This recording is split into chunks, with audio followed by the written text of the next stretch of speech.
എന്നെ ഭയങ്കരമായിട്ട് ഉപദ്രവിക്കണ്. എന്നെ കൊണ്ട് പറ്റണില്ല, ഇനി ഇവിടെ പിടിച്ചിരിക്കാൻ പറ്റൂല. എടി ഞാൻ തോന്നിയാനാണ്, എനിക്കെല്ലാം കളഞ്ഞിട്ട് ഇനി വാന്ന് പറയാൻ പറ്റുമോ? ഓ ഒന്നുമില്ലടാ, അവളും അവനും കൂടെ എന്തെങ്കിലും സൗന്ദര്യ പിണങ്ങും. ഇവിടെ ഞാനും നിന്റെ അച്ഛനും കൂടെ ഒന്നും പിണങ്ങണല്ലേ, അത്രേ ഉള്ളു. ഹലോ, നിനക്ക് എന്തടി അവിടെ പ്രശ്നം? എന്നെ കൊണ്ടൊന്നും പറ്റണില്ലടാ, അയാൾ അടിച്ച പാടാണ് ദേഹം മുഴുവൻ. എനിക്കൊന്ന് പുറത്തിറങ്ങാൻ പോലും പറ്റണില്ല. നീ വിഷമിക്കേണ്ട, ഒരു കാര്യം ചെയ്യും. എന്നെ പറ്റുമെങ്കിൽ ഇപ്പൊ തന്നെ ഇറങ്ങാന്നോ, നമുക്ക് രണ്ടും കൂടെ ഒരുമിച്ച് പോലീസ് സ്റ്റേഷനിൽ പോവാം. ഫോണിങ് എടുത്താണ്.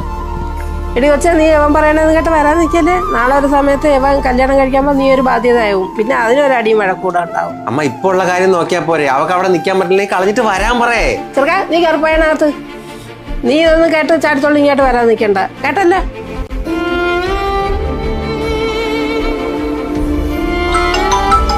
ഹലോ